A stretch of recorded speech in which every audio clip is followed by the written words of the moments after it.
Hello and welcome to episode 457 of the Mark and Me podcast. As always, I'm your host Mark. Now joining me on today's episode is Michael Poulsen, the singer from the awesome band Volbeat. Now, I've wanted this guy on this podcast for quite a long time, and because of festivals and gigs it never happened, but I'm really thrilled to say that the interviews finally took place. It's everything I wish for and more, and I just have an absolute blast. Michael is so great, one of the best frontmen out there. What a vocalist, what an incredible guitarist, and they're just an amazing band. And the good news is, as you're listening to this interview, their new album, God of Angels Trust, which has been out since June, is out there for the world to listen to. It's absolutely phenomenal. And the good thing is, they're also going on tour, and there's some great UK dates. In November, I'll be going to Nottingham, hopefully Manchester as well, being supported by Bush. So much stuff happening. Get yourself a ticket, go and listen to the album, but first, listen to the podcast with me and Michael. So, usually I do a little intro and talk about my last episode. There's no need. I want to get straight to it. Here's me and the awesome Volbeat.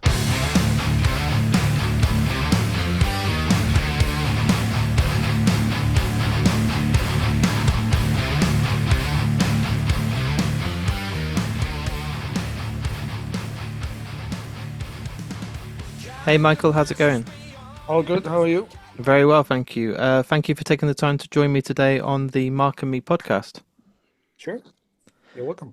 What I do, Michael, is with every guest that comes on, is I always like to go right back to the very start of your journey in music, and I wondered if you could remember the first album that maybe you bought with your own pocket money or was given to you that made you fall in love with music? You know what, I think the first record that I bought, because family members gave me some of the first vinyls in my collection, but the first one I bought from my own pocket money, I actually think that was Shakin' Stevens album. Oh, wow. Yeah. I was not expecting you to come out with that one. No, but that's the truth. I like that you're being very honest and not just saying something like some people come on, they're like, oh, it's Queen or AC/DC, but you're really honest. Yeah. No, I still love Shakin' Stevens, so who doesn't? Yeah, exactly. Yeah. So when you got that album, did you realize at quite a young age that you wanted to be in a band, or was it later on during kind of college days, or when was it you actually truly thought to yourself, this is something that I would like to have a go at? I think that was actually before the Shakin' Stevens album, because my mom's brother lives just next door, and me and my sister were always jumping over the fence and going into his room and listening to a lot of vinyls, and he will be playing a lot of different stuff. And I just remember going through his collection, and I found this intimidating cover artwork with a lady. It seems like she was standing somewhere in a graveyard or something, and I said, we need to listen to this. And he, my mom's brother said, no way, you're way too young for this this stuff. That was Black Sabbath, and I was probably around, I don't know, maybe I was 8 or something. Wow. At that time I was, definitely listening to Shakin' Stevens and Elvis Presley, a lot of stuff, but it was just very later that I started buying vinyl, because most of the things we were listening to at that age was cassette tapes or just the collection my father had. But listening to the thing was, he said I was too young to listen to stuff like that because the devil will be haunting me, and I just thought, even better, because now I definitely need to hear it. So it's much more of an incentive to listen, isn't it? I'd be like, I will never stop listening now and see if that actually is true. Yeah. So when it was time for him to go into the city to buy some dinner, I jump over the fence again and found the key to his room and put on that Black Sabbath album, and just listening to those first tones from Tony Iommi, down, Oh, down, wow. down. The gates of hell was open, and I was a happy boy. So it was something magical happened, and just the sound of that guitar that really got me into start figuring out this thing called heavy metal. And I had a good start because my one of my sisters, which are, I have two big sisters who are 12 years older than me, and then I have a twin sister. Um, but my two big sisters, my Janne, one of my sister, her boyfriend had a huge collection of classic heavy metal. So he said, I definitely have some vinyls you have to start listening to. So he was listening to Dio and Black Sabbath, and he had some of the early recordings from Iron Maiden, and so that's where it kind of started, listening to classic heavy. There's But some Black Sabbath, absolutely incredible foundations there to work on, like literally the best you could ask for, isn't it, really? The pioneers to then build upon. For you personally, you must have been in awe listening every day to these new albums, thinking, it was just like Christmas every day I was because going to he had, say, yeah, that's the best way to yes, describe it. yes, because he had this great collection, so I could just dig into the whole universe of classic heavy metal. Learning to listen to Dio and Black Sabbath and Iron Maiden, and later discovering all the other bands that were out at the same time or came a little bit later. Uh, and that was a great bubble, just to stay in that bubble and discovering all these bands. Later on, I discovered the more extreme scene of metal, some of those great recordings that came out in late 80s, early 90s. So, but Black Sabbath was definitely the band that did it. So, what about live music? So, when I was growing up, probably the same sort of age you're talking about, one of my first gigs was Green Day, and when I came back, it was during their Dookie tour. That was the thing that made me want to be in a band and buy a guitar and hopefully, try and be the next sort of the big thing, which obviously it didn't work out. But I wondered, did you have a great introduction to live music? Because the records that you were given are pretty much, even though I've been doing this podcast for nearly 9 years, probably the best early albums that any guest has ever had. Like, phenomenal. So I wondered, were you so lucky with your live music experience, or was it something that is a bit embarrassing that you don't tell everyone? So the question is, Your first proper gig that you remember, was it an incredible iconic concert, or um, oh, that's a really good question. What would that have been? You know what? I think the first live music experience was probably a Danish, a very legendary Danish singer called Kim Larsen. Um, I think that was probably the first thing I heard live. He was only he was one of the biggest singers and songwriters in Denmark, and still very legendary, even though he died some years ago.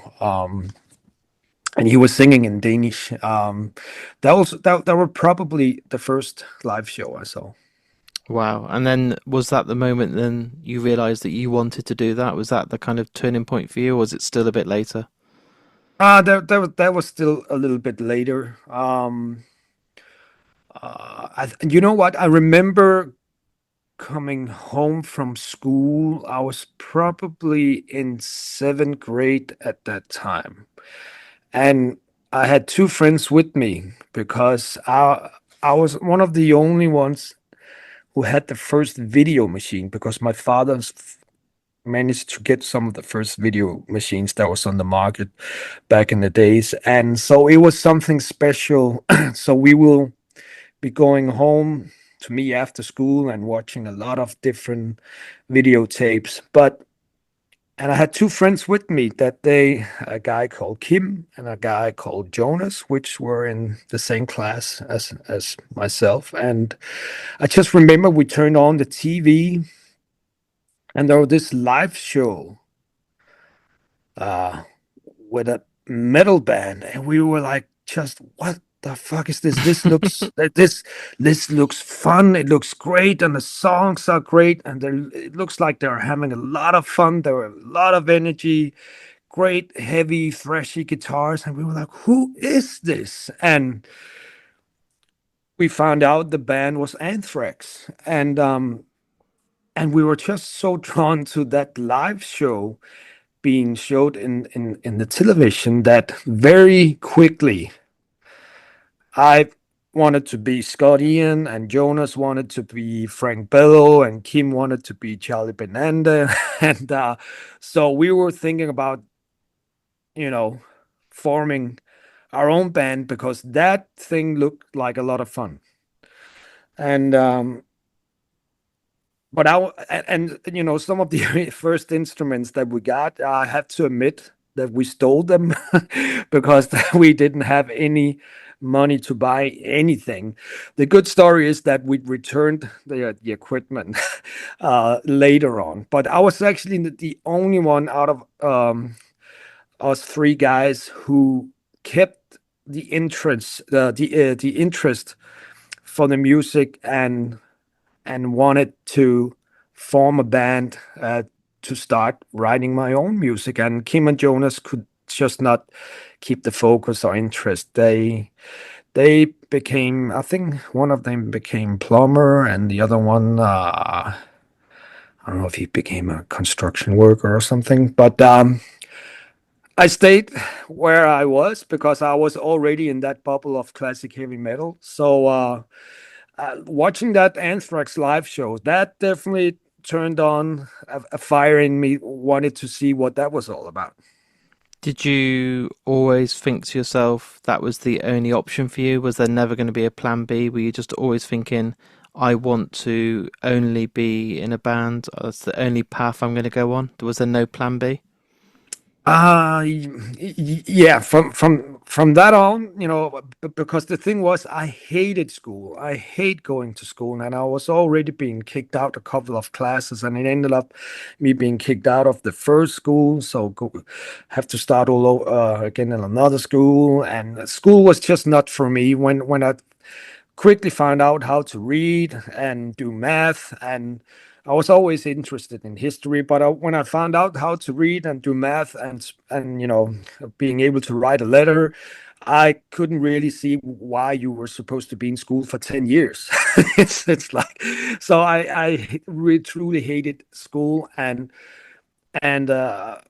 so having the thought of just going to have some kind of education afterwards, it was like, come on, man, why?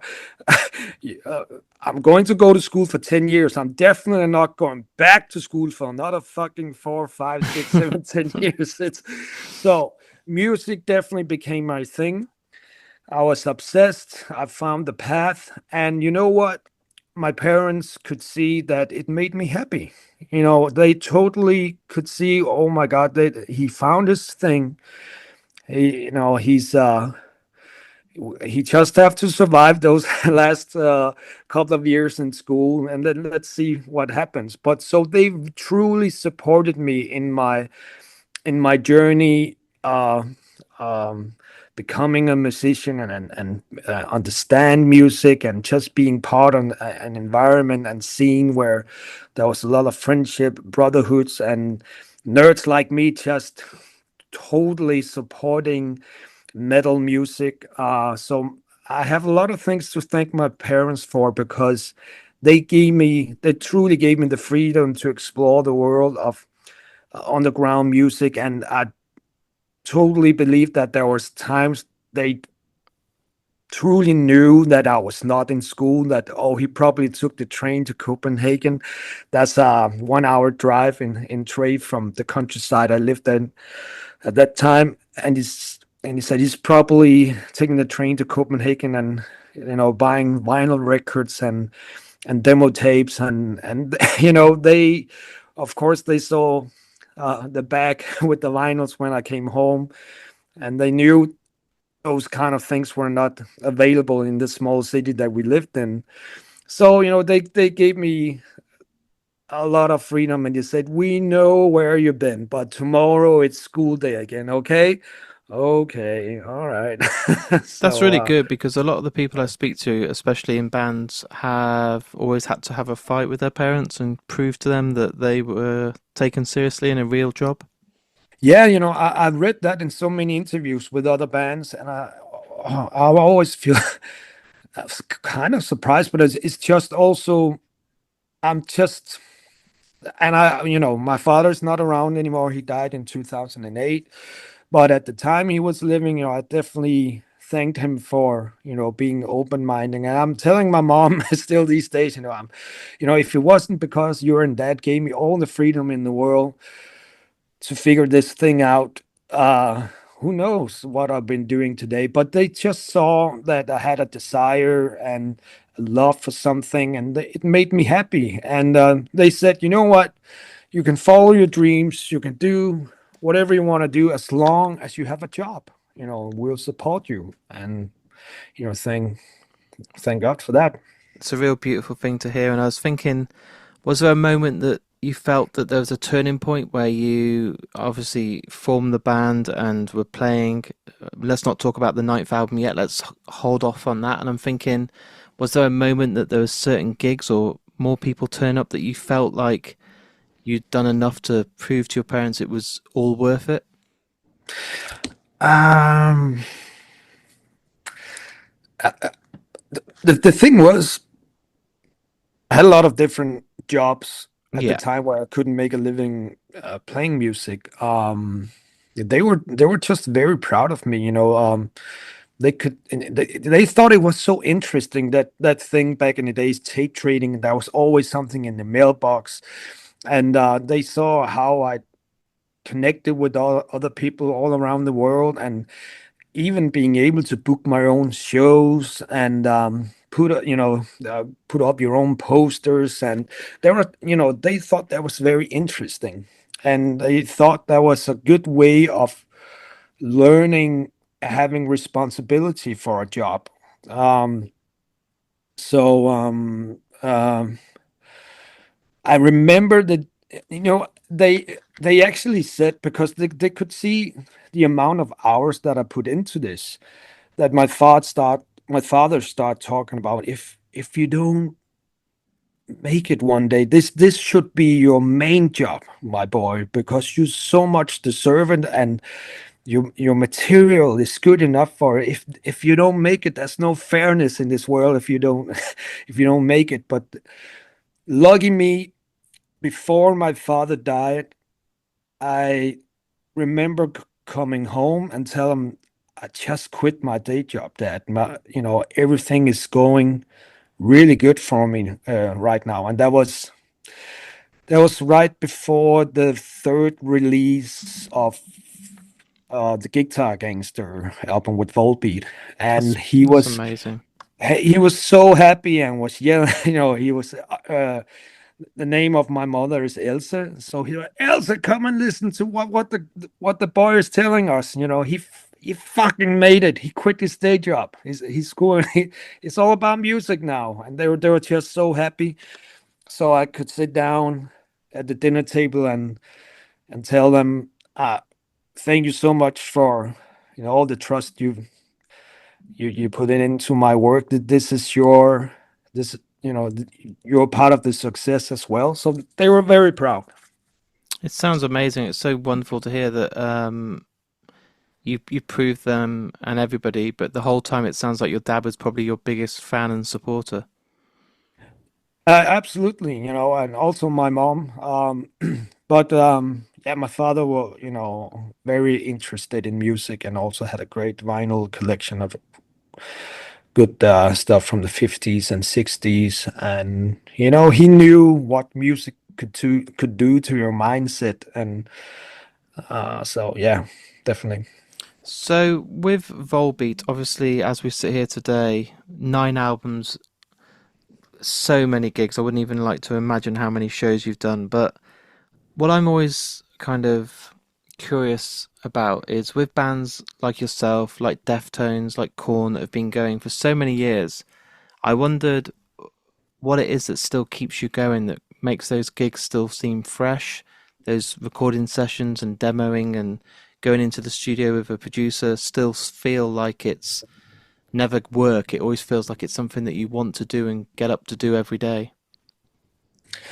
Well, I guess I just found my place in the world, what I'm supposed to do. Because, I still have friends, same age as me, I just turned 50, who still have no fucking idea what they want to do. And, Scary as they're yeah, 50. yeah. And you still see a lot of people trying to figure it out, or maybe they they thought it out when they were in their 30s. And I knew from a very young age, this is what I want to do. And you know what? I'm so thankful that I managed to figure that out. So to throw that off the table now, it's just like, come on, you cannot do that. But the thing is, I still have a lot of inspirations for songs, and this is what I do. Even though I don't need to do what I'm doing now. I'm good. I'm settled, and everything's great. The only thing that I can say is that we were probably not. That's how it already is now. We're not playing as much shows that we done in the past, because we all have kids now, and everything is based on the kids, and I don't like to be away from home too much. I like to spend a lot of time with my kids, and I also bring the kids on tour with my wife for a couple of weeks. But as long as I'm having fun with this music and are inspired, and I feel that it makes sense to leave home going for a tour, I'll be doing what I'm been doing. So who knows how long it's gonna last? The great thing is that I don't know, and I don't want to know it. It can be over tomorrow. It can be over in 10 years. I don't know. It's just that magical thing called a feeling. So who knows what's gonna happen? Is it quite difficult to get the balance to make sure you're still home with your kids and wife, but also get to go around the world and play music? Because obviously your heart's at home, you want to be there, you want to not miss out on things, but at the same time, look at the amount of tour dates you've got coming up. There's still a hell of a lot of days that you're going to be away. Yeah, right. It's definitely getting more tough being away from the kids, and I can be quite miserable about it for some days. Yeah. But now the kids are looking forward to get with that on the US tour later on for 2 or 3 weeks.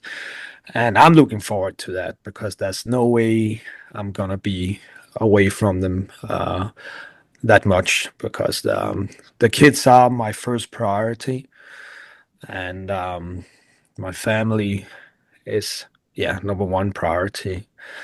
And there was a time where Volbeat was first priority, but that's not how it works anymore.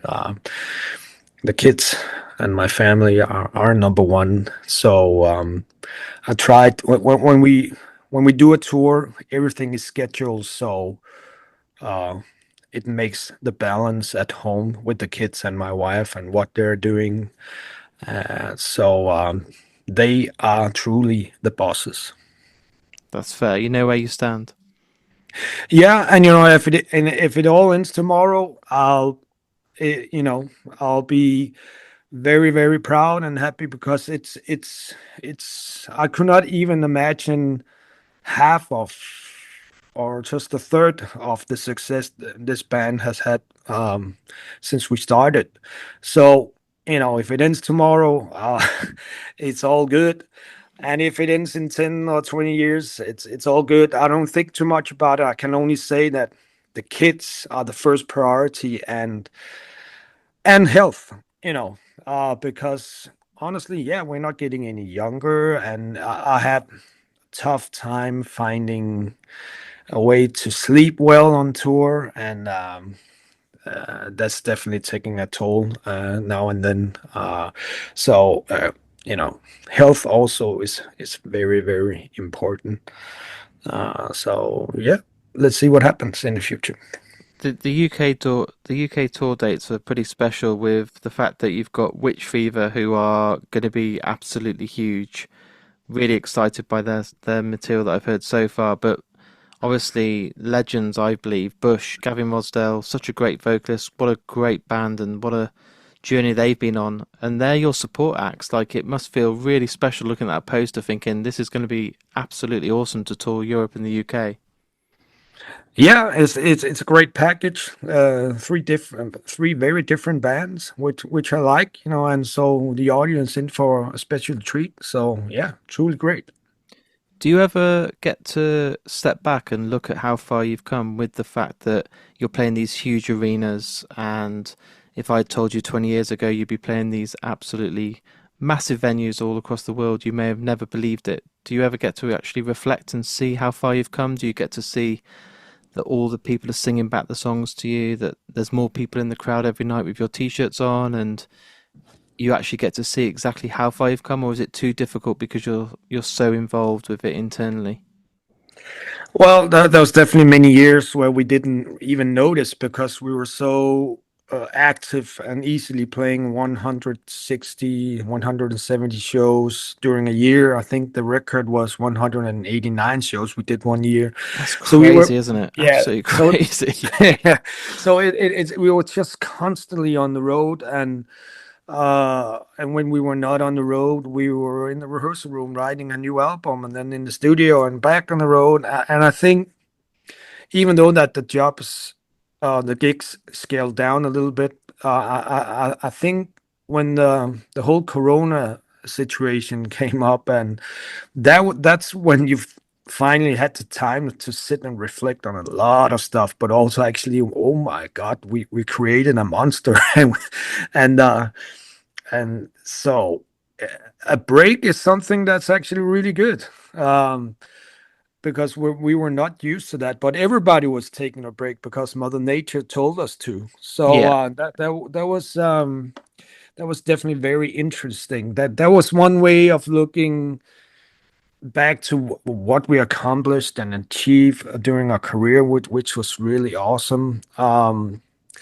Another situation where I also reflected on it when was out touring with my other band, As in Hell, which is an old school death metal band. And with that band, we went out and playing clubs and small arenas, and you know that was pretty much going back to the roots where I started. And of course, suddenly you get also an insight in, oh my God, how big Volbeat actually became. Um, but I had such a great time going out with S and Hill and just being back in the clubs again and see that some of those great clubs where I started, they're still around and they managed to survive. Um, so yeah, you know, some of those situations definitely makes you think a little bit, and it's all good. I was at Download Festival this weekend, and it felt weird that you weren't there. There was part of me that was like, it felt like it was your turn to be back at Donington and be playing with all these absolute legends. And I wondered, was it strange having this kind of summer where you're not at every festival and just concentrating on your actual main headline tour? I don't think too much about it because we've been playing for so many years, and it's very typical that one year you're not doing festivals, and then you come back next year doing festivals. So for me, it is what it is. You know, we are concentrating on what we are supposed to do on this tour, and then next year, I'm definitely sure that then it's time for Volbeat again to go out and play a lot of festivals. Honestly, I don't think too much about it. Not too long to wait, hopefully. Come again? Not too long to hope. No, you know, I actually think that the plan is next year, and then it's festival time. That's going to be exciting. And I wondered when you're sitting there with 9 albums worth of material, what it's like trying to write the perfect set list to please the fans, because it must be an impossible challenge when you have so many hardcore fans that want to hear all the hits, but as a band, you also have new music out. It's only been out a month, and you probably want to get a lot of the new album on the set list as well. But I just wondered how you even go about trying to please everyone. You can't please anyone. That That's thing. the simple fact. Yeah. Yeah. It doesn't exist. As Lemmy said, he once time said, "You can win them all. Where will you put them?" But it's totally impossible to please. But the thing is, I kind of look. It is a challenge, and it's a headache, and it's a curse, and it's a but there's something beautiful to it as well, because the thing is, uh now this tour where we are, this is a co-headlining tour in Canada with 3 days grace, and because of strict curfew in the buildings, we're not allowed to play more than 1 hour and 15 minutes. God, uh, that seems really short. Yeah, and that's the same thing with 3 days grace, but that's because it's a co-headlining tour. If we were just headlining the whole tour, we would probably be playing 1 hour and 35 minutes or something, or 1 hour and 40 or something. And that's actually also the set list we started out with before we left home, until we were told, oh no, that set is way too long. It's a co-headlining tour. And both headlining bands are only allowed to play 1 hour and 15 minutes because of the strict curfew in the buildings, where the building have to be silent at a certain time. But I can definitely promise that when we go out as the main headlining band, when there's no co-headlining, that the set list will be way longer, and that also makes room for more songs. The thing is, um, uh, people expect certain songs to be played. Of course, the hits that you have in the radio, and then also the live hits.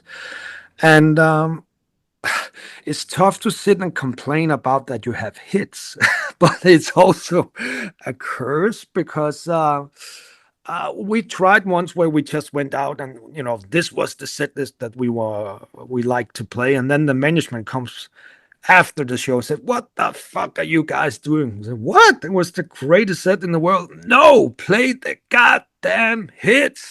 And we were like, "Oh man, it's so boring." Yeah, but that's what the people want to hear. And so there's definitely songs that, if it was up to us, we would like to skip them just for a while. But we also quickly discovered, and then there will be a lot of people out there say, "Why are you not playing this? Why are you not playing that? It's a huge hit," and yada yada yada. So of course the management was totally right about that. But then there's the people who said, "Why don't you play more of the old stuff?" And it is, and we do make room for playing material for each album that's out. And where the blessing comes in is, like, at least we have, I think we have 9 albums out, and there are people who want to hear songs from each fucking album, which is great, because there are a lot of bands out there. Maybe they have 1 or 2 classic albums out, and that's the only albums that the fans want to hear. And they totally forget about the 10, 12, 13, 15 other records those bands have done. That must been a curse, because we have the freedom to actually choose songs from all our albums. And but that's also make it's a lot of challenge in that, because how do you make rooms for all these songs? So it is what it is, but it's definitely not getting easier. We try as good as we can to come up with a great set list. But it just seems like something that we're working on constantly. I think it's a good problem to have. Exactly, that's the whole Yeah. point. Was you should Yeah. not, and there will always be fans who are complaining about this and that, and that's totally okay. I get it. I understand it, because when I go out and listen to a band, I'm just, I'm a fan too. So I will go home and say, "Oh, they didn't play this, they didn't play that." So I totally get it. It's just sometimes the fans just doesn't know how complicated the whole thing is. My final question for you today, I'm looking at the time and aware that the time's almost up, but what I do on this podcast is, with everyone that comes on, is I always like to ask the guest to pick a song that can be played at the very end. So once this episode is all edited, a song will play at the very end, and it can be chosen by you. And it can be any song by any band, but I'd love to know why you think that song should be the one that goes on today's episode. Um, I know it's tricky putting you on the spot. yeah, but it's definitely that's interesting. Okay. All right, so since I surprised you very much with the Shakin' Stevens thing to begin with, maybe I should surprise you a little bit again. Just for the fun. Let's have lots of nice surprises. Just for the fun of it. Okay, so I'm a huge Manic Street Preachers fan. I think great band. The best rock band in the world. And I truly think that the latest record is truly great. I love it. Do you know, I haven't listened to it. I haven't listened to the new album yet. Like, the Holy Bible was absolutely phenomenal. Everything Must Go is just genius. But I've not listened to the new one. They've done so many great albums. I'm always a little kid each time they're about to release a new album. But let me tell you something. The new album that's out has a song called Deleted Scenes. Oh my God, what a beautiful song. You know, it was just spinning in my head for I don't know how many weeks, and it's still such a beautiful song. So let's listen to Manic Street Preachers' new album and the song called Deleted Scenes. That sounds wonderful. And the good thing is, now it means I will have to listen to the album, and then I'll probably spend the next few weeks only listening to this. I just haven't got round to it. I've just been busy, but everyone's telling me the new album is absolutely amazing. It is great. It is truly great. Wow. Well, I want to say thanks for coming on the podcast today. I wish you all the luck with the huge tour dates, even though you said you're trying to cut back and spend more time with family and be at home more. Even your tour that's been cut down a bit is still absolutely mammoth. Looking at the UK dates and Europe and how busy your year is going to be, it seems crazy. Yeah, you know, at least it's only half of the shows that we used to do in the past. Yeah. Yeah. So, but I'll try and get to Birmingham. There's obviously you playing with Bush, who I absolutely love, so I think it's going to be a fantastic night. And I really appreciate you coming on the podcast. You're welcome, and thank you very much. Decapitation inflicted by a master's hand.